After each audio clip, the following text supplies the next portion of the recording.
पहला सवाल तो आपसे यही रहेगा कि जब हम बात करते हैं चंद्र ग्रहण की, तो हमारे शास्त्रों में, हमारे ज्योतिष शास्त्र में चंद्र ग्रहण को लेकर क्या बातें जो है वो लिखी है, क्या चंद्र ग्रहण का महत्व है?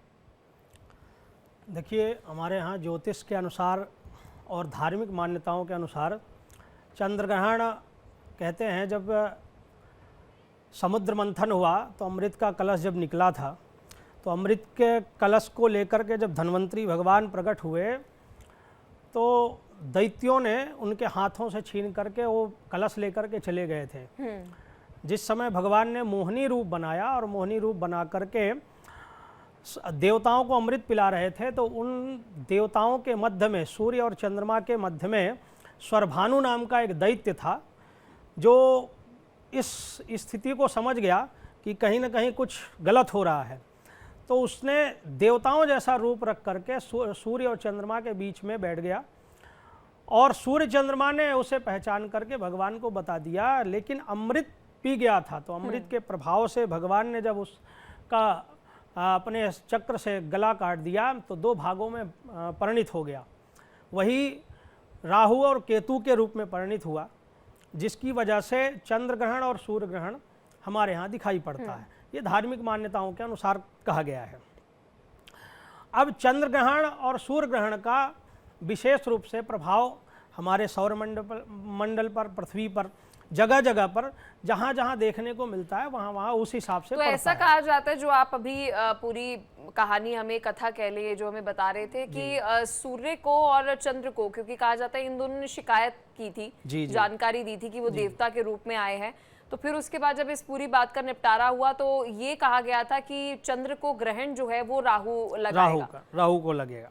तो अभी तो हम देख रहे हैं कि वैसे तो कलयुग है, लेकिन कलयुग के दौरान हम देख रहे हैं कि राहु जो है वो चरम पर है जी, और ये ग्रहण को भी राहु से ही जोड़कर देखा जाता है। तो चंद्र ग्रहण के दौरान और चंद्र ग्रहण के बाद राहु का किस तरीके का प्रभाव जो है वो 2025 में देखने को मिलेगा और 7 सितंबर को देखने को मिलेगा? देखो, जब चंद्र ग्रहण पड़ता है तो चंद्र ग्रहण पड़ने से 3 महीने पूर्व और 3 महीने बाद तक इसका असर पृथ्वी पर होता है। आप देख रहे हैं 3 महीने पहले से ही आप देख रहे हैं पृथ्वी की क्या स्थिति है, अपने भारत की क्या स्थिति है। कहीं बाढ़ से लोग परेशान हैं, कहीं बारिश इतनी ज़्यादा हो रही है, फसल बेकार हो रही है, और इसका असर चंद्र ग्रहण के होने के 3 महीने बाद भी ये पृथ्वी पर इसका पड़ेगा, जो नकारात्मक रूप से प्रतीत हो रहा है और दिख भी रहा है हम सब लोगों को। तो इसका प्रभाव अभी 3 महीने आगे तक भी रहेगा, इसका प्रभाव। आचार्य प्रतीक भट्ट हमारे साथ जुड़ चुके हैं, करिश्मा कौशिक हमारे साथ जुड़ चुके हैं और साथ ही हमारे साथ अंतरिक्ष वैज्ञानिक भरत रेड्डी जी भी जुड़ चुके हैं। आप सभी का बहुत स्वागत है हमारे इस खास कार्यक्रम में। और शुरुआत आचार्य प्रतीक भट्ट जी आपके साथ, क्योंकि अभी हमें जानकारी दे रहे थे आचार्य जी और वो कह रहे थे कि इसके पीछे कथा क्या होती है, क्यों हम देखते हैं चंद्र ग्रहण लगता है। राहु का बड़ा महत्व उन्होंने बताया, क्योंकि राहु ही जो है वो चंद्र ग्रहण लगाता है। राहु का क्या प्रभाव आपको नजर आ रहा है?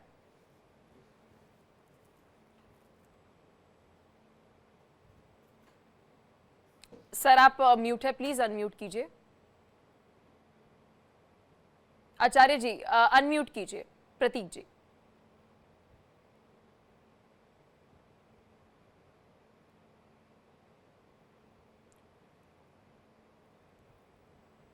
चलिए आचार्य प्रतीक जी, आपकी आवाज जो है वो हम तक नहीं पहुंच रही है। एक बार टीम से मैं रिक्वेस्ट करूंगी फिर से आपके साथ कनेक्ट करें। डॉक्टर करिश्मा भी हमारे साथ है। डॉक्टर करिश्मा जी, राहु का मैं जिक्र कर रही थी और राहु तो कहा जाता है कि अभी राहु का ये पूरा पीरियड चल रहा है, यानी ये जो कलयुग से जोड़कर देखा जाता है तो कहा जाता है कि राहु जो है वो अपने चरम पर, मतलब सबसे ज्यादा प्रभाव डाल रहा है। ये सूर्य ग्रहण, माफ कीजिएगा, चंद्र ग्रहण से पहले और चंद्र ग्रहण के बाद और चंद्र ग्रहण के दौरान राहु का किस तरीके का प्रभाव जो है वो पड़ेगा? जी थैंक यू, और सभी को राधे राधे और सभी को जय मां पिताम्बरा। मैं हूं डॉक्टर नितिशा मल्होत्रा। तो पहले तो मैं ये बोलना चाहूंगी कि जब भी चंद्रमा को या सूर्य को ग्रहण लगता है तो इसका प्रभाव राहु का तो होगा ही होगा, क्योंकि वो किसी प्लैनेट को ग्रहण लगा रहा है, ग्रसित कर रहा है। लेकिन इसका जो दुष्ट प्रभाव पड़ता है वो चंद्रमा पर पड़ रहा है, क्योंकि वो चंद्रमा इस समय ग्रहण में जा रहा है। और ग्रहण एक ऐसा काल है जिसमें एक प्लैनेट किसी मृत्यु की तरफ बढ़ रहा है और जन्म भी ले रहा है। क्योंकि जो मोक्ष का समय होता है, जो 2 बजे के आसपास है, उस समय चंद्र को मोक्ष मिलेगा। तो उसको एक नया जन्म भी कह सकते हैं, एक नया चोला भी कह सकते हैं कि वो ड्रेस चेंज करके बाहर आ रहे हैं। तो एक नई ऊर्जा का संचरण चंद्रमा के उदित होते ही होगा, ये बात में कोई डाउट नहीं है। लेकिन जैसे कि आपने पूछा कि राहु का क्या वो रहेगा, देखिए चंद्रमा मन है हमारा, 75% जल हमारी बॉडी में है और सृष्टि में है। तो जो जल है और मन है, ये सब असंतुलित होंगे। तो जैसे बाढ़ आना, बादल का फटना, क्योंकि राहु पहाड़ है तो पहाड़ों का खिसकना, भूकंप आना, क्योंकि ये साल मंगल का है तो भूकंप आना, और साथ ही साथ मनोचिकित्सक जो रोगी हैं, डिप्रेशन, एंजाइटी के जो मरीज हैं, उनका भी इस चंद्र ग्रहण के दौरान रोग का ज्यादा उत्पन्न होना, ये सब होने के चांसेस बनेंगे। दूसरा मैं आपको ये भी बोलना चाहूंगी कि अभी सूर्य ग्रहण भी लगेगा 21 को, क्योंकि जिस दिन से पितृपक्ष शुरू हो रहा है उस दिन चंद्र ग्रहण है, और जिस दिन पितृपक्ष समाप्त हो रहा है उस दिन सूर्य ग्रहण है। तो सूर्य सरकार है, सूर्य हमारा आत्मविश्वास है, हमारा पिता है। यहाँ पे मन को भी ग्रहण लग रहा है और आत्मविश्वास को भी कुछ दिन में ग्रहण लगने जा रहा है। तो इसका असर पूरा भौगोलिक जो हमारा जो संरचना है भारत पर, भारत की राजनीति पर, भारत की जनता पर, क्योंकि हम सब जनता में आते हैं, हमारा मन जनता में आता है, तो इस पर इसका पूरा प्रभाव देखने को मिलेगा। और भूकंप आना या सुनामी आना समुद्र में, या बाढ़ आ जाना, क्योंकि पानी, जल एलिमेंट इस समय ग्रहण लग रहा है जल एलिमेंट को, तो जल एलिमेंट से रिलेटेड कोई ना कोई आपदा आना इस समय होने की पूरी स्थिति बनी हुई है। और ये भी कह सकते हैं कि लोगों का मूड इस समय बहुत स्विंग्स रहेंगे, जॉब्स बहुत सारी जा सकती है, रिश्ते बहुत सारे टूट सकते हैं इस समय। तो ये सब होने के चांसेस इस बार राहु और ये जो चंद्र ग्रहण बन रहा है और उधर केतु और सूर्य का ग्रहण बनेगा, ये सब होने की संभावना अभी बन रही है। भरत रेड्डी भी हमारे साथ है, अंतरिक्ष वैज्ञानिक है। भरत रेड्डी जी, सवाल आपसे ये है कि ये तो हमने एस्ट्रो साइंस क्या कहती है उसके बारे में जानकारी दिया। साइंटिफिकली अगर हम बात करें भरत रेड्डी जी, तो जो ये चंद्र ग्रहण लगता है और उसके बाद हमें बता रही हैं ज्योतिषाचार्य जी कि फिर सूर्य ग्रहण भी है, इसके पीछे क्या साइंस होती है? क्षमा चाहूंगा, आप एक बार दोबारा रिपीट करेंगे प्रश्न? आप तक भरत रेड्डी जी आवाज पहुंच रही है? हाँ, पहुंच रही है। साइंटिफिकली मेरी आवाज आप तक पहुंच? जी, आपकी आवाज हम तक पहुंच रही है। साइंटिफिकली अगर हम भरत रेड्डी जी बात करें तो चंद्र ग्रहण जो होता है उसके पीछे साइंस का क्या रीजन है, और साथ ही अगर हम बात करें साइंटिफिक रीजन की तो कहा जा रहा है 21 तारीख को सूर्य ग्रहण भी लगेगा, तो दोनों के बारे में अगर आप जानकारी दे तो। हेलो, आप तक भरत रेड्डी जी आवाज पहुंच रही है? पहुंच रही है हमारे, पहुंच रही है जी। आप अपना अगर आपने सवाल सुना हो तो जवाब दीजिए प्लीज। हेलो, भरत रेड्डी जी से एक बार फिर से टीम से रिक्वेस्ट करूंगी कि प्लीज कनेक्ट कीजिए। आचार्य जी, चंद्रमणि जी, देखिए सवाल तो फिर बहुत सारे हैं कि बहुत सारी राशियां भी हैं। अब जिस तरीके से ये सवाल जो पूछा है, बहुत लंबे समय से हम देख रहे हैं सवाल पूछा जा रहा है कि 2025 का जो ये साल है ये इतना कठिन क्यों है। इसे कुछ अगर बात करें न्यूमरोलॉजिस्ट जो हैं वो 9 तारीख से जोड़कर देख रहे हैं, कह रहे हैं कि बहुत सारे ऐसे ग्रह नक्षत्र आपस में साथ में, इस वजह से भी ये साल बड़ा कठिन जा रहा है। अब 7 सितंबर की अगर हम बात करें, इस दिन क्या कोई ग्रह परिवर्तन जो है वो हो रहा है? देखिए, ये जो चंद्र ग्रहण पड़ रहा है ये महत्वपूर्ण इसलिए भी है, एक तो कुंभ राशि में चंद्रमा है, और दूसरा पूर्वा भाद्रपद नक्षत्र जो बृहस्पति का नक्षत्र है, उस नक्षत्र के संयोग में आकर के ये ग्रहण पड़ रहा है। अब कुंभ राशि के अंतर्गत चंद्रमा होने की वजह से और ये जो ग्रहण पड़ रहा है ये कई राशियों पर भी प्रभाव डालेगा, और भारत की राजनीति पर, भारत के जैसे कई स्थानों पर भी इसका प्रभाव पड़ेगा। जैसे मान लीजिए ये बाढ़ से जो हम प्रभावित हो रहे हैं, बार बार ये आप हर जगह सुन रहे हैं कि बाढ़ प्रभावित लोग परेशान हैं, अन्य क्षेत्र से परेशान हैं, जैसे फसल बेकार हो रही है। तो इस तरह के प्रभाव जो है ये चंद्र ग्रहण विशेष रूप से डालेगा। मैंने आपको पूर्व में भी बताया कि चंद्र ग्रहण पड़ने से 3 महीने पूर्व और 3 महीने बाद तक इसका प्रभाव नकारात्मक रहेगा। तो 7 सितंबर से अगर मैं पहले 3 महीने की बात करूं, ये तो बड़े कठिन गए हैं, मतलब सब एकदम कह रहे हैं बाप रे बाप, मतलब ये 2025 सहा नहीं जा रहा, तो ये जो 3 महीने अभी बीत चुके हैं और 3 महीने जो आने वाले हैं, जो ये 3 महीने आने वाले हैं, थोड़े सरल होंगे या फिर ये और भी कठिन होंगे? देखिए, जब ग्रहण पड़ जाता है, एक तरह से कहा जाए, जब वो प्रभाव धीरे धीरे उसका ख़त्म होने लगता है। 3 महीने पहले शुरू होने की बात हमने कही कि 3 महीने पहले से शुरू हो जाता है, तो जब कोई कार्य शुरू होता है तो उसका प्रभाव बढ़ता जाता है, परंतु ग्रहण के बाद उसका प्रभाव धीरे धीरे ख़त्म होगा। परंतु जो हमने अभी तक झेला है वैसा प्रभाव तो नहीं रहेगा, ये निश्चित है, लेकिन फिर भी अभी कुछ हद तक हमें ये त्रासदी देखने को मिलेगी। तो मतलब कुल मिलाकर ये कह सकते हैं कि एक बड़ी राहत नहीं है, लेकिन कुछ राहत जो है वो जरूर देखने को मिलेगी। आचार्य प्रतीक भट्ट जी हमारे साथ एक बार फिर से जुड़ चुके हैं। आचार्य प्रतीक जी, ये 3 महीने पहले और 3 महीने बाद और 7 सितंबर की तारीख की अगर मैं बात करूं तो ग्रहों की क्या युति जो है वो बन रही है और किस तरीके का प्रभाव आपको नजर आ रहा है? राहु मोह है, माया है, मिथ्या है, छलावा है, दिखावा है, बहकावा है, और वही मति भ्रम ये ग्रहण लेकर आया है। अब रही बात आपके प्रश्न की, 3 महीने पहले ऐसा कुछ नहीं था, जो भी था वो ये था, ये साल मंगल का है और मंगल का साल दंगल कराता ही कराता है। मंगल के साल में लुका छुपी का खेल मंगल ने खेला। मिथुन, कर्क और सिंह राशियों में जनरली मंगल 45 से 70 दिन तक रहते हैं एक राशि में। पहली बार 6 महीने तक कर्क राशि में ये लुका छिपी का गेम हुआ। इसीलिए हमने उस समय कहा था अप्रैल मई में तमाम न्यूज चैनलों में कि बड़ी दुर्घटना हो सकती है। तो 171 एयर इंडिया जिसका अंक 9 आया वो हुआ। तो 3 महीने से इसका कोई ताल्लुकात नहीं है। दूसरी चीज समझ लीजिए, चंद्रमा पृथ्वी का चक्कर 27 दिनों में लगाता है। चंद्रमा का एक पक्ष होता है, शुक्र पक्ष में वो बढ़ता है, कृष्ण पक्ष में वो घटता है। तो किसी भी चंद्र ग्रहण का जो असर है एक पखवाड़े तक, पखवाड़े को हिंदी में समझ लीजिए 14 दिन तक एक पक्ष तक रहता है। हाँ, 3 से 4 दिन पहले से ऐसी घटनाएं आने लगती हैं, अगले 14 दिन तक होती हैं। अगले 14 दिन तक हमें सिर्फ और सिर्फ तैयार रहना होगा। अब दूसरी बात ये, अभी तक कम से कम मैंने 100 से 200 ग्रहण टीवी चैनलों में कवर कर रखे होंगे।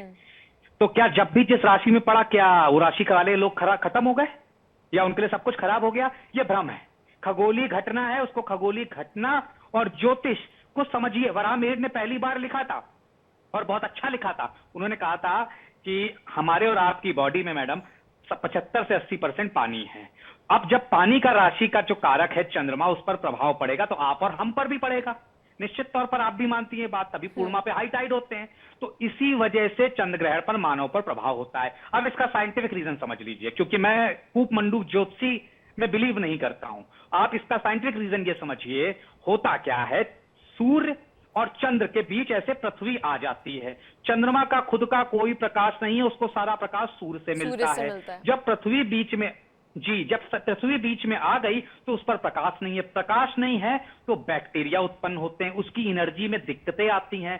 गुरुत्वाकर्षण जिसको जी बोलते हैं, आप देखते हैं जब सुनीता विलियम या वगैरह ऊपर जाते हैं तो हवा में टंगे होते हैं। पृथ्वी पर जी होता है, इसीलिए हम पृथ्वी पर पैर रख पाते हैं। तो जी में ऊपर नीचे उतार चढ़ाव आता है, वायु वेग में उतार चढ़ाव आता है। उस वजह से टाइटॉनिक प्लेटें जो पृथ्वी के अंदर हैं उनमें बदलाव आता है। इसलिए जलीय तट में रहने वाले लोग, भूकंप प्रभावित क्षेत्रों में रहने वाले लोगों को खतरा हो जाता है, और उन्हीं राशियों में वहां पे रह रहे लोगों को ही खतरा होता है। पूरे संसार के लिए खतरे की घंटी नहीं बज गई। हर साल 5 से 6 ग्रहण आते हैं। इसका साइंटिफिक और ज्योतिषी रीजन साथ साथ समझना होगा। चंद्रमा ग्रह है, राहु उसे दस रहा है, उसकी एनर्जी नेगेटिव हो रही है। लेकिन आचार्य प्रतीक जी, आजकल तो हम देख रहे हैं, अब तो पहले बड़े बुजुर्ग कहते थे, ज्योतिषाचार्य कहते थे कि मन बेचैन रहता है। अब तो मैं देखती हूँ निरंतर पूरे साल ही लोग जो है वो नेगेटिविटी, मेंटल हेल्थ इश्यूज, मन में बेचैनी, एंजाइटी होना, तो ये राहु का प्रभाव है या फिर चंद्र जो है वो आजकल की पीढ़ी का बहुत कमजोर हो गया है? राहु का प्रभाव नहीं, चंद्र आज की पीढ़ी का नहीं कमजोर हुआ। राहु को कलयुग का राजा कहा गया है। राहु का प्रभाव बढ़ रहा है। राहु मैंने आपको बताया छाया है। आप जितना आगे मैडम चलती है लेकिन अपनी छाया को पकड़ नहीं पाती हूँ, फिर आगे पहुंच जाती है। ये भ्रम है। आपको लगता है मैं पकड़ रही हूं, मेरे साथ चल रही हूं, लेकिन आपके साथ है नहीं, ना साथ पकड़ रहे हैं आप उसे। तो ये वही छाया है। राहु का प्रभाव पड़ गया है, चंद्रमा का प्रभाव नहीं कम हुआ है। इस वजह से देश दुनिया पूरे साल परेशान रहती है। और राहु किससे थर थर कांपता है? क्यों? क्योंकि ऊपर का धड़ है, उसका दिमाग है, समझ है, सोच है, चाहत है। वो किससे कांपता है?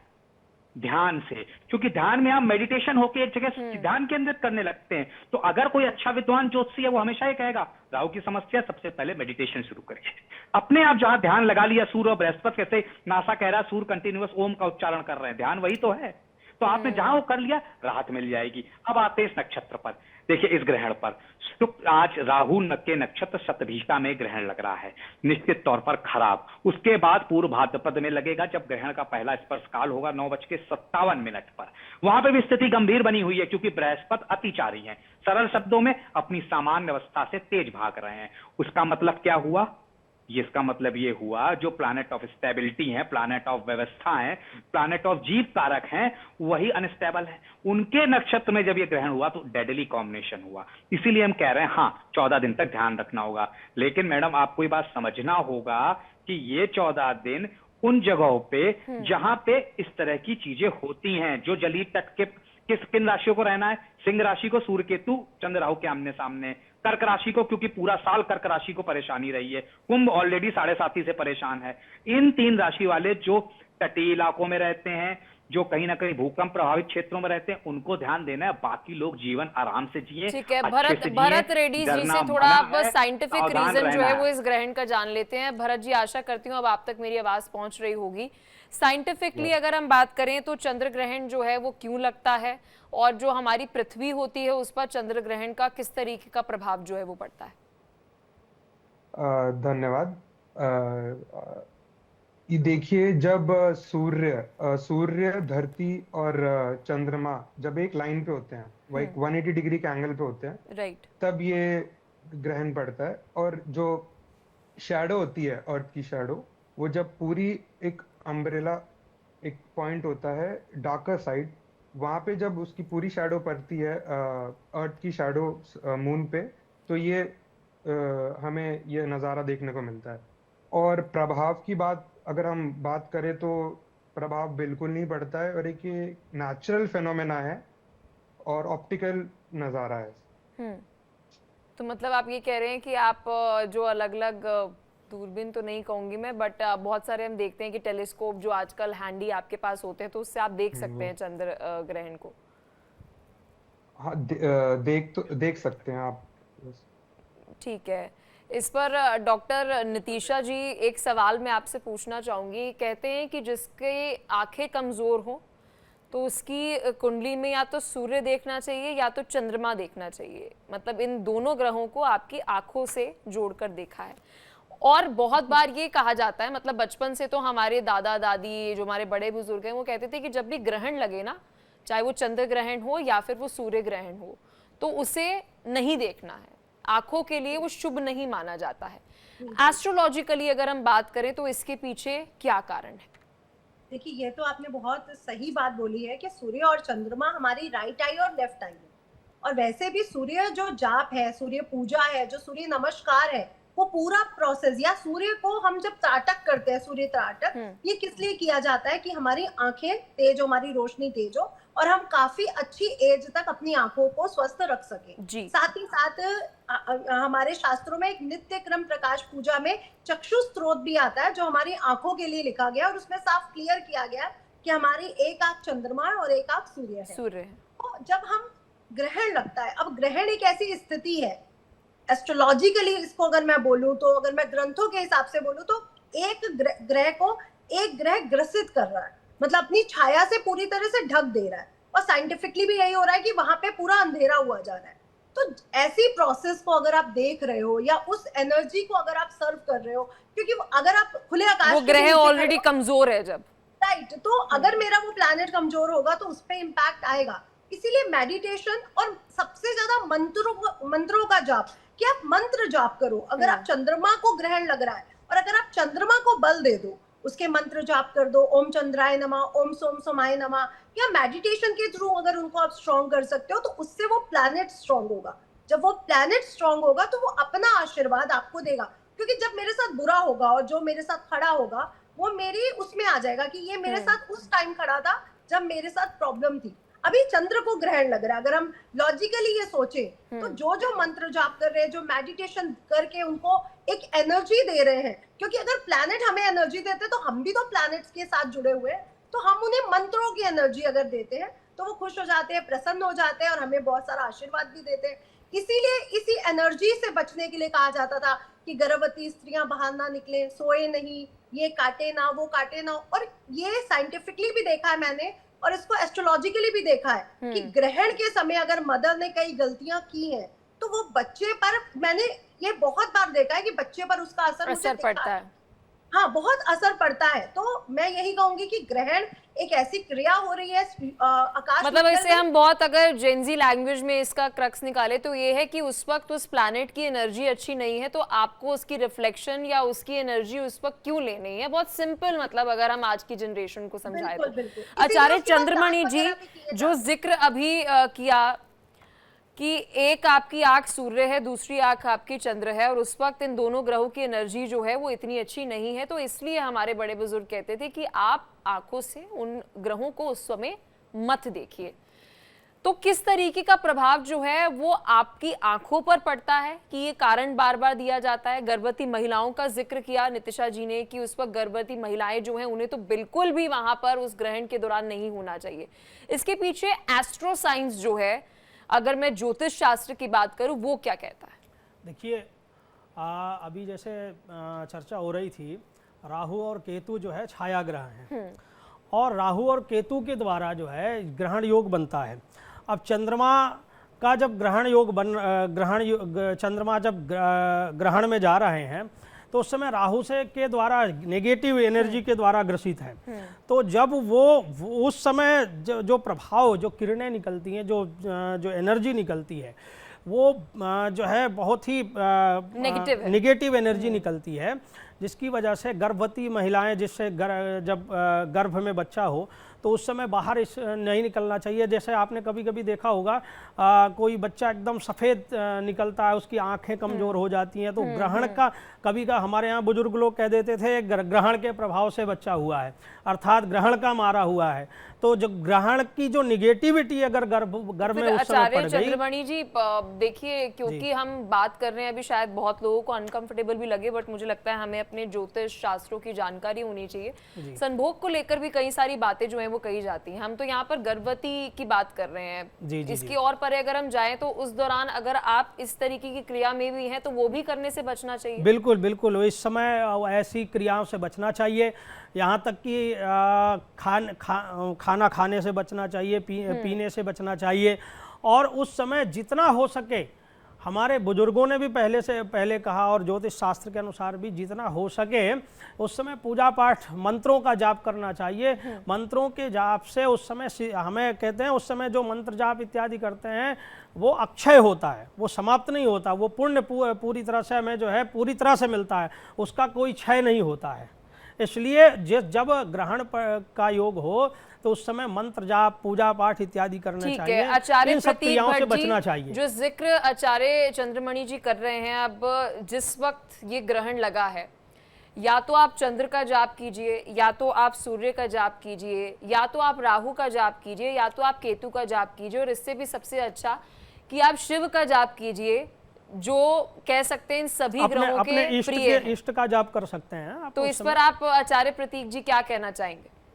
देखिए, एक चीज तो आप समझिए पहले पलक जी, कि ज्योतिष और विज्ञान जब साथ साथ चलते हैं तो कहीं पहुंचते हैं, और जब अलग अलग चलते हैं तो कहीं नहीं पहुंचते हैं। और हमको ये समझना होगा कि अब आज की डेट में जो एआई का जमाना है, वहां आप ये नहीं कह सकते गर्भवती स्त्री अपने पेट में गोबर लगा के लेट जाए, ये पूरी तरह से गलत है। आप उसका ज्योतिषीय आधार समझिए। मैं आपको डेटा दे रहा हूं, गूगल कर सकता है, जो भी हमें देख रहा है। 65% मृत्यु भारत में आज भी गांवों में सर्पदंश से होती हैं, सांप के काटने से। वो क्यों होती हैं पलक जी? आप और मेरा बचपन जहां बीता, उस समय लाइट 4-4, 6-6, 8-8 घंटे नहीं रहती थी। हमारी से पहले वाली पीढ़ी तो लाइट ही नहीं देखती थी। और जब इस प्रकाश में प्रभाव पड़ रहा है, प्रकाश मिल नहीं रहा है, घोर अंधेरा हो रहा है, जीव जंतु में हलचल मच रही है, क्योंकि मैंने आपको बताया टाइटैनिक प्लेट जमीन के अंदर हलचल मच रही है, वो सब बाहर आ रहे हैं। तो आपको सांप काट सकता है आसानी से, बाघ ले जा सकता है, चीता ले जा सकता है। तो क्या कहा बड़े बुजुर्गों ने, शायद वो इसके आगे इंटरप्रेट करके हमारी पीढ़ी, आपकी पीढ़ी, हमसे पहले की पीढ़ी को बता नहीं पाई, इसलिए ये कंफ्यूजन। उसने कहा कि बाहर मत निकलो घर से, देखना मत, वो इसीलिए आप घर से बाहर मत निकलो, लाइट वाइट है नहीं, कुछ हो जाएगा। अब आते हैं सुई पर। भाई सुई क्यों ना यूज करो, अंधेरा होगा ज्यादा, पानी का इम्पैक्ट आपके गर्भवती स्त्री का बच्चा तभी होता है जब वाटर बैग डैमेज होता है, वाटर बैग जब फटता है। तो आप समझिए, बच्चे से लेके स्त्री से लेके हर कोई पानी के इर्द गिर्द घूम रहा है। मेरे आपकी बॉडी में 80% पानी है, वहां पे इम्पैक्ट आ रहा है बच्चे पर, ठीक है, क्योंकि चंद्र को ग्रहण लगा हुआ है। आपको मेरे मन में इम्पैक्ट है, इसलिए कहा भाई छुरी चाकू से दूर रहो, ये सिंपल चीज है। तीसरी बात, जब अल्ट्रावायलेट किरणें सूर्य ग्रहण में और चंद्र ग्रहण में चंद्रमा का प्रकाश जब प्रभावित है, तो ये कहा गया सीधी आंखों से मत देखिए, आप देखिए, मैं भी कहता हूं बिल्कुल देखिए चंद्र ग्रहण को, एंजॉय करिए चंद्र ग्रहण को, टेलीस्कोप से देखिए, खाना ना खाइए। इसलिए कहा गया क्योंकि पहले आपको नहीं पता, छिपकली गिर गई खाने में, अंधेरा होता था आपको और कहीं ना कहीं एनर्जी जो प्रभावित है बैक्टीरिया होते हैं, इसलिए। और साइंस कहता है कि एंटी बैक्टीरियल, एंटीऑक्सीडेंट और एंटीबायोटिक तुलसी है, इसलिए हम कहते हैं तुलसी डाल दीजिए, कुशा डाल दीजिए। कुशा का प्रभाव समझ लीजिए, कुशा को सीता जी के केस कहा गया है शास्त्रों में, और वामन अवतार में विष्णु जी के केस कहा गया है। कुशा को अति पवित्र, गणेश जी की प्रिय, इसीलिए इन सब चीजों को डालिए। और खास तौर से जो बोला गया है शास्त्रों में, हमने उसे बहुत भ्रष्ट कर दिया है। हम हर चीज में कॉमन चीजें बोल देते, रोटी पे भी डाल दो, अरे रोटी पे नहीं डालना है भाई, सिर्फ दूध में डालना, दूध से बनी हुई चीजों पे डालने के लिए शास्त्रों में लिखा है। तो पहले हमें समझना होगा शास्त्र और साइंस के पीछे वजह क्या थी। साइंस भी हमें कहीं डिनाई नहीं कर पाएगा और हम भी साइंस को कहीं डिनाई नहीं कर पाएंगे। अदरवाइज आप सिर्फ इसमें भटकते रहेंगे कि आप गोबर लीप लीजिए, गर्भवती स्त्री को ये कर दीजिए, इन सब चीजों से आगे निकलना पड़ेगा। इसीलिए भारत को लोग फिर कह देते हैं आप ये कहना चाह रहे हैं आचार्य प्रतीक जी, मैं थोड़ा क्लैरिटी आपसे चाहूंगी कि जो गर्भवती महिला है वो चंद्र ग्रहण के दौरान बाहर आराम से टहल सकती है, चंद्र ग्रहण को देख सकती है, उसका कोई बिल्कुल प्रभाव नहीं उस कह पर रहे नहीं हैं, बिल्कुल नहीं कह रहे हैं फिर ये बिल्कुल नहीं कह रहे हैं। मैंने ये कहा कि आप जो गोबर उनके गर्भ में लगा देते हैं, ये सब गलत है। मैंने ये कहा चंद्र ग्रहण पे ग्रह को ग्रहण लगा है, उस दौरान पूजा पाठ करिए, सात्विक रहिए, पॉजिटिव रहिए, आपके वाटर बैग, आपकी बॉडी पे, आपके बच्चे पे असर ठीक पड़ है। रहा है। आचार्य प्रतीक जी, सवाल मेरा आपसे था कि इस वक्त तो हम देखते हैं कि जैसे अभी जानकारी भी जो मेरी टीम ने पूरी जुटाई है रिसर्च करके, कि सूतक काल जो शुरू हो जाएगा उस दौरान तो कहते हैं कि आपको पूजा पाठ, मंदिर भी बंद होते हैं, पूजा पाठ जो है वो लगती भी नहीं है, ऐसा भी कुछ लोग कहते हैं। तो मतलब जब क्या जब करना चाहिए जी? मानसिक पूजा, ओम नमः शिवाय, दुनिया के कल्याण के लिए, स्व कल्याण के लिए नमः शिवाय, इससे बेहतर मंत्र नहीं। वराह मिहिर लिखते हैं गायत्री मंत्र का पाठ सर्वश्रेष्ठ है। तो ये दो चीजें करिए, ओम नमः शिवाय का पाठ और उसी के साथ साथ गायत्री मंत्र। पट बंद हो जाएंगे, आपको भी अपने मंदिर में नहीं जाना है, अगले दिन गंगा जल से सब पवित्र करिए, निश्चित तौर पर उसके बाद पूजा करिए। मानसिक जाप की कहीं ना कहीं परिभाषा, मानसिक जाप का महत्व हर शास्त्र में लिखा हुआ है, क्रिश्चियनिटी तक में लिखा हुआ है कि क्या फायदा होता है मेडिटेशन का, ये हमें समझना होगा। तो निश्चित तौर पर मानसिक जाप करिए, और जितना आप उसमें मानसिक जाप करके ईश्वर को याद करेंगे, आपका बच्चा सात्विक, धार्मिक और सही रास्ते पे निकलेगा। अगर आप टहल रही हैं, निगेटिविटी है संसार में, आपको पलक जी निगेटिविटी तो है, चंद्रमा पॉजिटिविटी का कारक है, बृहस्पति पॉजिटिविटी का कारक है, सूर्य पॉजिटिविटी का कारक है, ये सब जब ग्रसित हो रहे हैं तो निगेटिविटी तो है। मैं कैसे कहूंगा बाहर निकलिए, लेकिन इस तरह से डराना घबराना कि एकदम एक कमरे में कैद हो जाओ, खाना भी नहीं है, वो गर्भवती स्त्री का पता चला बच्चे का नुकसान हो जाए, उसका बीपी डाउन हो जाए, ये गलत चीजें। आप खाना वगैरह सब करिए। हाँ, सूतक काल 12:57 से शुरू हो रहा है। दूध की चीजों में तुलसी डाल दीजिए, जो आपको खाना है रात तक उसमें तुलसी डाल दीजिए, और रात तक खाना खाइए। ग्रहण के दौरान हो पाए तो बचिए, नहीं बच पा रहे हैं खा सकते हैं। डॉक्टर नितिशा मल्होत्रा, अभी क्योंकि आज हम देख रहे हैं कि देश भर में विसर्जन जो है वो हो रहा है, गणेश उत्सव मनाया जा रहा है, और गणेश जी की अगर मैं बात करूं तो गणेश चतुर्थी को लेकर कई सारी मान्यताएं हैं कि उस दौरान अगर आपको चंद्रमा दिखे तो नहीं देखना चाहिए, ऐसी बहुत सारे हम लोग जो है ये बातें कहते हैं। और अब जब विसर्जन होने जा रहा है उसके अगले दिन ही हम देख रहे हैं कि चंद्र ग्रहण जो है वो पड़ रहा है। क्या इसे हम आपस में जोड़कर देख सकते हैं? गणेश चतुर्थी का क्या चंद्रमा से लेना देना है? देखिए, चतुर्थी का इस ग्रहण से कोई लेना देना नहीं है। हाँ, वो चंद्रमा से लेना देना तो है, क्योंकि चंद्रमा ने ही उपहास किया था गणेश जी का, क्योंकि गणेश जी ने इतने मोदक या इतने लड्डू खा लिए थे, ये हमें कथाएं मिलती हैं, तो वो चल नहीं पा रहे थे, यानी अपनी सवारी मूषक राज पर नहीं विराज पा रहे थे, तो वो गिर गए। तो चंद्रदेव उन्हें देख के हंसे, तब उन्होंने उनको एक श्राप दिया कि आपको भी जो देखेगा ना उसका भी उपहास होगा या उस पे भी इल्जाम लगेगा। तो इनको एक कर्स है जो गणेश जी का है।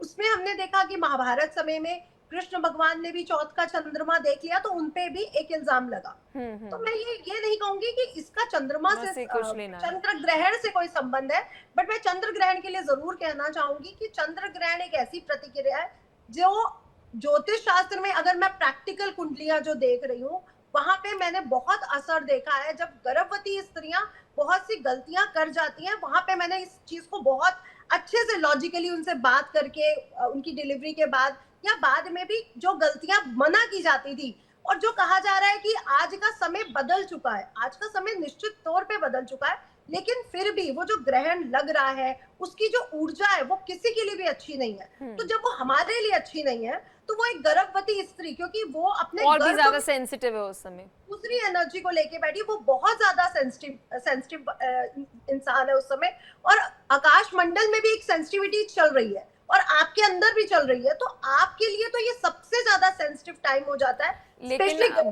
भरत जी के पास में जाऊं उससे पहले उनसे ही जुड़ा एक सवाल मैं पूछूंगी। वो तो कह रहे हैं आप बकायदा जो आपके पास बाइनोकुलर्स कहें या फिर टेलीस्कोप कहें, जो हैंडी आपके पास आजकल होते हैं, बहुत सारे मैं देखती हूँ आजकल तो हर किसी के पास है, आप आराम से देख सकते हैं। तो एक सोलर सिस्टम है और एक कोई संयोग बन रहा है, तो इसे देखिए, इसका लुत्फ उठाइए, इसमें क्या प्रॉब्लम है। जी डॉक्टर नितिशा जी, भरत जी का ये कहना है। मैं ये नहीं कहूंगी कि आप टेलीस्कोप से नहीं देख सकते हैं, आप देख सकते हैं, लेकिन वैसे जो जिनकी आंखें कमजोर है या जिनका मन कमजोर है, अगर वो इस क्रियाओं से बच रहे हैं तो क्या आपको इसमें क्या गलत है। ना हम मृत्यु देख सकते हैं, ना हम जन्म देख सकते हैं। क्या हम किसी की मृत्यु देख सकते हैं या हम किसी के जन्म होता देख सकते हैं? हम वो दोनों चीजें नहीं देख सकते। तो मेरा ये मानना है कि ग्रहण में जाना, किसी भी प्लैनेट को ग्रहण से बाहर आना, मोक्ष काल होना, मोक्ष होना, ये दोनों ही क्रियाएं आंखों से नॉर्मल इंसान को नहीं देखनी चाहिए। हाँ, जो लोग बहुत इस चीज को वो मानते हैं, इसको उस पे रहना चाहते हैं, तो वो देखें, लेकिन मैं इसके फेवर में नहीं हूँ, क्योंकि मैंने जितना शास्त्रों को समझा है वो ग्रहण को कभी भी देखने के लिए हाँ नहीं बोलते हैं। सिर्फ इसलिए नहीं कि आप पुराने जमाने के हो या अब हमारे पास टेलीस्कोप, बहुत सारी मशीनें, उपकरण आ चुके हैं, इस वजह से भी कि हमारा चंद्रमा या हमारा सूर्य, वो प्लैनेट, क्योंकि चंद्र और सूर्य को ग्रहण लग रहा है, राहु केतु को ग्रहण नहीं लगता है, लगता तो चंद्र सूर्य को। और आत्मा और मन हमारे बायोलॉजिकल बॉडी में कहीं पे दिखते नहीं, अगर हमारा पोस्टमार्टम किया जाए तो उनको ग्रहण लग रहा है, तो वो हमारे ऊपर सबसे ज्यादा असर डालते हैं, क्योंकि एक शरीर आत्मा और मन से ही चल रही है, तो हमारे पे उसका इम्पैक्ट। भरत जी बताइए, अब बीच का रास्ता क्या है? क्योंकि आजकल की जनरेशन की अगर मैं बात करूं, और वो तो मानते नहीं है, वो तो कहते हैं तो मम्मी का सुपरस्टिशन है। ये एक बड़ा शब्द जो है वो चल रहा है कि मम्मी का सुपरस्टिशन है, ये मम्मी का वहम है। अब आप ही कह रहे हैं कि भाई आप टेलीस्कोप से आराम से बैठकर देखिए। आप देखते हैं चंद्र ग्रहण जब होता है तो आपको मतलब बकायदा आपकी मम्मी कुछ नहीं कहती? जी भरत जी। मम्मी तो यस बिल्कुल, मम्मी जी तो कुछ नहीं कहती। ये सब मतलब मैं जो एज अ साइंटिफिक जो मेरा बिलीव है वो ये है कि ये जो भी चीजें हैं, it's a myth. And if we see the scientific view, हम ये देखें, ये सिर्फ सेलेस्टियल अलाइनमेंट और ऑप्टिकल का नेचुरल फिनोमेना है। नहीं, लेकिन वही साइंस सर बाद में क्या होता है ना सर, कुछ समय बाद वही साइंस जो है वो एस्ट्रोलॉजी के साथ और हिंदू धर्म शास्त्र के साथ अलाइनमेंट करने लग जाती हैं। एक समय में वो डिनायल में थी, अब वही साइंस जो है वो कहती है कि सुबह आपकी जब सूर्य की किरणें आप पर पड़ती हैं तो आपका जो माइंड जो है वो बेहतर रहता है, आपकी मेंटल हेल्थ के लिए वो अच्छा रहता है। अगर आपको थोड़ा सा चैन ना हो, बेचैनी हो, तो कुछ देर बैठकर चंद्रमा को आप देखिए तो आपको सुकून मिलने लग जाएगा। इनको मूड स्विंग्स की बड़ी प्रॉब्लम होती है।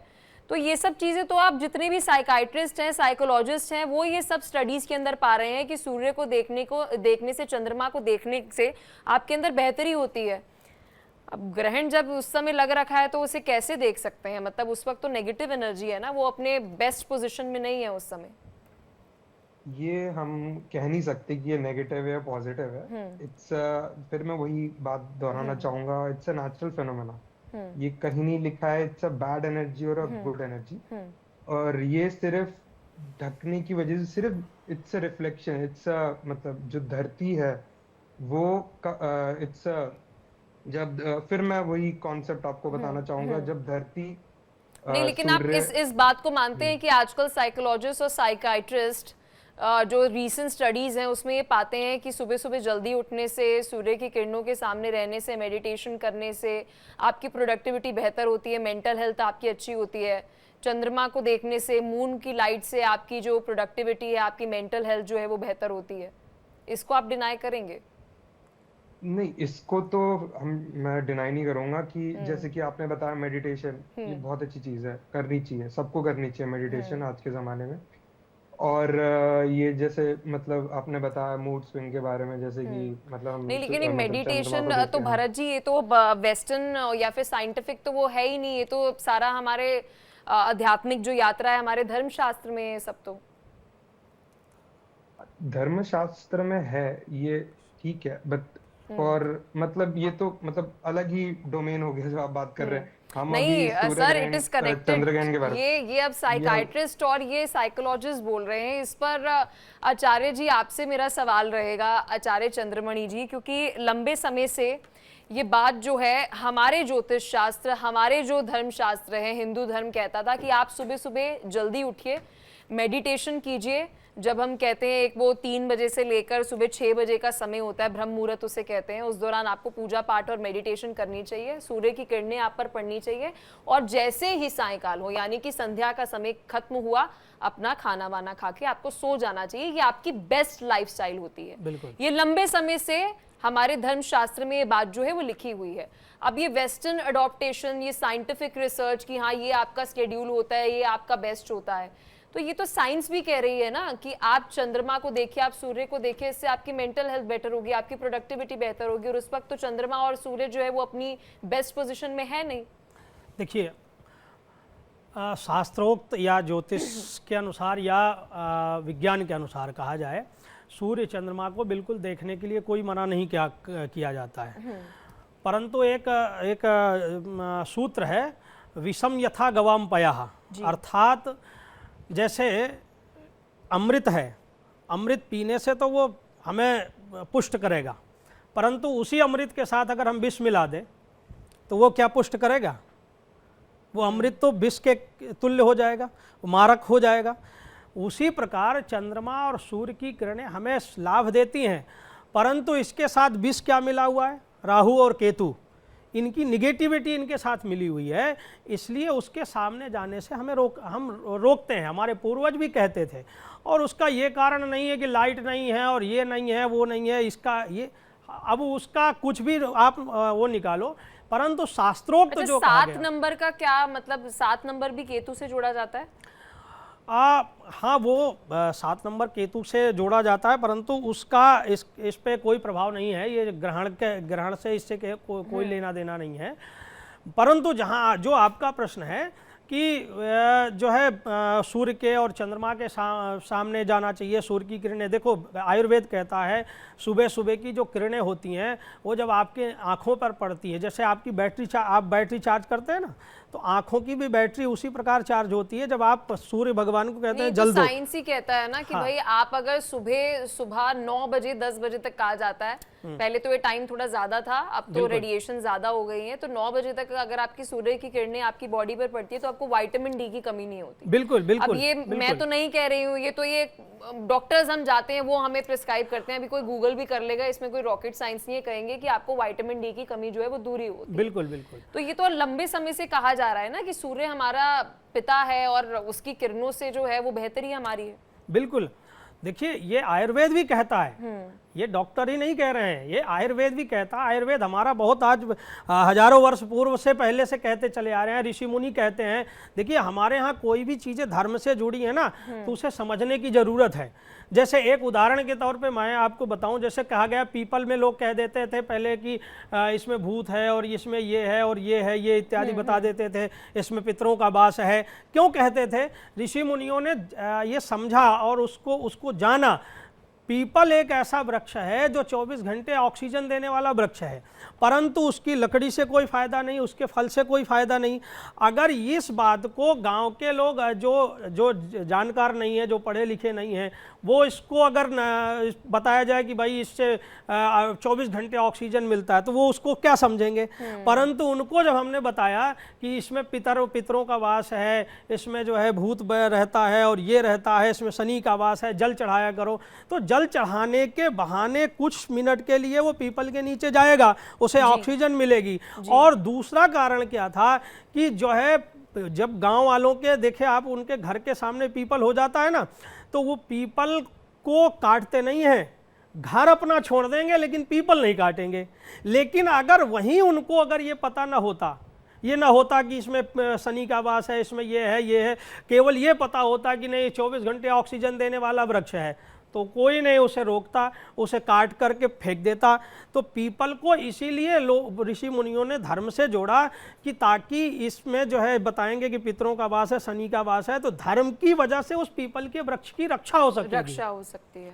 इसीलिए सूर्य भगवान को जल देने के लिए कहा गया कि सूर्य भगवान को जल सुबह जब उठ करके जल्दी देगा, तो जल देते समय उसकी किरणें जो है उसके शरीर पे पड़ेंगी और नहा, देखो तुरंत स्नान करके जब जाएगा तो बॉडी में इतने पूरे वस्त्र तो होंगे नहीं, तो उसकी किरणें सीधे शरीर पे पड़ेंगी, आंखों पे पड़ेंगी, जिससे आंखों की रोशनी बढ़ेगी। और लेकिन जब ग्रहण का योग होता है, तो ग्रहण के योग में उस समय दूषित किरणें होती हैं उसके साथ में, जैसे विषम यथा गवाम पया, मैंने अभी उदाहरण दिया कि गाय का दूध अमृत तो है, परंतु उस अमृत के साथ यदि विष मिला दिया जाए तो वो अमृत थोड़ी रह जाएगा, वो तो विष बन जाएगा ना। उसी प्रकार इसीलिए जब ग्रहण का योग होता है तो उस समय कहते हैं भाई सूर्य के सामने मत जाओ और चंद्रमा के सामने मत जाओ। भरत जी, वो लॉजिक पे लॉजिक भी दिए जा रहे हैं और साथ ही धर्मशास्त्र के साथ साथ साइंस की भी बात कर रहे हैं। आपके पास एक तोड़ नहीं है उन बातों का कि क्यों देखा जाए वो चंद्र ग्रहण, मतलब इसके पीछे कोई साइंटिफिक रीजन जो है वो आप नहीं दे पा रहे भरत जी। तो यही है कि मतलब अभी जो मतलब हमारे प्रमुखता ने बताया कि क्या कहते हैं कि जो पीपल का पेड़ है मतलब उसमें क्या कहते हैं, it's like the simple logic is like वो 24 घंटे ऑक्सीजन देता है जो पीपल का पेड़ है। नहीं, पीपल का पेड़ अभी छोड़ देते हैं, वो किसी और दिन जब पीपल के पेड़ पे डिस्कशन होगी तब मैं आपको बुलाऊंगी भरत जी। लेकिन अभी क्योंकि आप अंतरिक्ष का ज्ञान रखते हैं, मैं आपसे सिर्फ ये पूछना चाह रही थी कि पृथ्वी पर या हम मनुष्य पर जल, अगर मैं बात करूं, समुद्र हुआ, नदियां हुई, जिसे कहा जाता है हमारे ज्योतिष शास्त्र में, जो जोड़ के देखा जाता है मून से यानी चंद्र से, और अगर मैं बात करूं टाइड्स की, उसे भी चंद्र से ही जोड़कर देखा जाता है। अभी तो बहुत पहले हमारे ऋषि मुनियों ने जो तपस्या की उन्हें ज्ञान प्राप्त हुआ और ये बात लिखी हुई है हमारे शास्त्रों में। फिर बाद में साइंस आया और साइंस ने भी इस बात की आगे से वो करी कि हाँ ये ऐसा होता है। तो मैं ये जानना चाहती हूँ कि हमारी पृथ्वी पर इस ग्रहण के दौरान साइंटिफिकली क्या असर जो है वो पड़ता है, कोई तर्क आपके पास हो? साइंटिफिकली कोई असर नहीं पड़ता है इसके कारण। तो जो मून जो अपना चंद्रमा है वो एक नेचुरल, हम इसको नेचुरल सैटेलाइट बोलते हैं, जो कि एक रिफ्लेक्शन है, मतलब जो सन से जिसकी खुद की रोशनी नहीं है, सन जो है वो उसे रिफ्लेक्ट कर रहा है। एग्जैक्टली। सो इस पे मतलब मैं फिर वही बात, ये सेलेस्टियल फेनोमेना और क्या कहते हैं ऑप्टिकल, ठीक है। मतलब डॉक्टर नितिशा मल्होत्रा, एक सवाल ये, क्योंकि अभी सबके मन में ये सवाल उठ रहा होगा कि क्या ऐसा 9 सितंबर, क्योंकि कहा जा रहा है 9 सितंबर के बाद ग्रहों में बहुत बड़ा बदलाव होने जा रहा है और ये साल भी 9 ही है। आपको आने वाले समय की अगर मैं बात करूं, चंद्र ग्रहण और चंद्र ग्रहण के एक दिन बाद 9 तारीख, क्या बदलाव आपको नजर आ रहा है? ग्रहों की क्या युतियां बन रही हैं? क्या प्रेडिक्शन आप कर रही हैं? जी, तो जैसे कि 2025 ही मंगल का, मतलब उसका टोटल नंबर 9 है, तो मंगल का साल आ रहा है। मैं आपको बहुत क्लियर कहना चाहूंगी, जब अंक शास्त्र की रचना हुई, क्योंकि अंक शास्त्र न्यूमरोलॉजी की तरह अभी नहीं आया, ये बहुत पौराणिक है, ये बहुत वैदिक है। तो यहाँ पे 1 से 8 तक की गणना की गई थी, जहाँ पे 1 से 8 तक के अंकों को रखा गया था। बाद में 9 अंक को जोड़ा गया, जिसे नई शुरुआत कहा गया कि कुछ अंत हो रहा है और कुछ नई शुरुआत हो रही है। और नई शुरुआत के लिए अंत होना बहुत जरूरी है कि कोई अंत होगा तभी नई शुरुआत हो सकती है। और 2025 9 नंबर है, लेकिन आप कहोगे कि 9 साल पहले भी 9 नंबर आया होगा, उससे 9 साल पहले भी आया होगा। इस साल स्पेशल क्या हुआ है कि नव के नव ग्रह, क्योंकि हर साल सूर्य एक महीने में, बुध एक महीने में, शुक्र एक महीने में, मंगल 40 से 45 दिन में अपनी राशि परिवर्तन करते हैं, गुरु 12 महीने में करता है, राहु केतु 18 महीने में करता है, शनि 2.5 साल में करता है। इस साल 9 के 9 ग्रहों ने राशि परिवर्तन किया, ये सबसे बड़ी बात थी। और गुरु ने जो 12 महीने में एक राशि परिवर्तन करता है, साल में एक से दूसरी राशि में जा सकता है। वो अतिचारी होने के कारण साल की शुरुआत में वृषभ में, साल के मध्य में मिथुन में और साल के अंत में कर्क राशि में होंगे। यानी वो एक साल में 3 राशियों में ट्रैवल कर रहे हैं। तो गुरु जो ज्ञान के स्वामी है, जो समाज के स्वामी है, जो नॉलेजेबल है, वो अतिचारी हो रहे हैं। तो ये साल इसलिए भी बहुत ज्यादा स्पेशल हो गया कि 9 नंबर का तो था, मंगल का तो था, लेकिन यहाँ पे और सारी जो सिचुएशंस जुड़ी, उसने उसको बहुत स्पेशल कर दिया। तो अभी 9 तारीख के बाद कौन सी राशियों का, मतलब कौन से ग्रहों में राशियों का परिवर्तन हो रहा है, क्या परिवर्तन नजर आ रहा है आपको? पलक जी, इसमें एक और बात जोड़ना चाहूंगी कि हमारा विक्रम संवत 2082, इसमें कोई राजा बनता है, कोई मंत्री बनता है, कोई अलग अलग ग्रह अलग अलग पदों पर रहते हैं, कोई मौसम विभाग लेता है। इस साल क्या हुआ, सूर्य ही मंत्री थे, सूर्य ही राजा थे। और अगला साल जो आ रहा है, जो विक्रम संवत 2083 आएगा, उसमें गुरु राजा बनेगा, मंगल मंत्री बनेगा। अब यहाँ पे जो सिचुएशन हमें मिली वो ये मिल रही है कि मंगल जो अमंगलकारी भी है, जो डिवोर्स भी करवाता है, लेकिन मंगल विवाह भी करवाता है। तो इस साल हम लोगों ने ऐसे बहुत सी भारत में भी कहा जा रहा है कि अगर मैं गलत नहीं हूं तो बहुत बड़ा हमारी जो मतलब देश की वो ग्रहों की जो चाल है, वो कहा जा रहा है बहुत बड़े परिवर्तन आने वाला है सितंबर महीने के बाद। जी, मैं यही कहूंगी कि देखिए, सूर्य और केतु सिंह राशि में, जो भारत की चतुर्थ भाव में है। चतुर्थ भाव को पद कहा जाता है, कुर्सी कहा जाता है। और जो दशम भाव है, जो उसका नेतृत्व करने का भाव है, सत्ता भाव, वहां पे राहु चंद्र का ग्रहण लग रहा है। तो सूर्य ग्रहण भी है इस 15 दिनों में, और चंद्र ग्रहण भी है। तो ये सत्ता पर और प्रजा पर, दोनों पर ही असर दिखाएगा। जैसे कि आप 7 नंबर की भी बात कर रहे हैं कि 7 नंबर भी तो इंक्लूड हो रहा है। हाँ, 7 नंबर की एनर्जी, केतु मंगल है, मंगल की तरह, उसको केतु कुजवत मंगल कहा गया है, तो वो मंगल की तरह ही विनाशकारी होता है। तो मुझे ये लगता है कि ये जो आने वाला समय है, ये कहीं ना कहीं विनाशकारी है। हाँ, मैं चंद्र ग्रहण से कुछ दिन पहले इसको रिलेट नहीं करूंगी, लेकिन चंद्र ग्रहण के कुछ दिन बाद इसको जरूर रिलेट करूंगी कि जो आने वाला समय है वो राजनीति के लिए भी बहुत डिस्टर्बिंग है, बहुत उथल पुथल देखने को मिलेगी। प्लेटें खिसक सकती हैं, भूकंप आ सकता है, क्योंकि मंगल का साल है और वो भूमि पुत्र है, तो भूमि से रिलेटेड चीजें तो होंगी। फिर जल तत्व एक्टिवेट हो रहा है, तो पूरा जल, चाहे वो समुद्र से रिलेटेड है, चाहे वो बाढ़ से रिलेटेड है, या वो बादलों का फटना है, तो जल से रिलेटेड कुछ होने के चांसेस बनेंगे।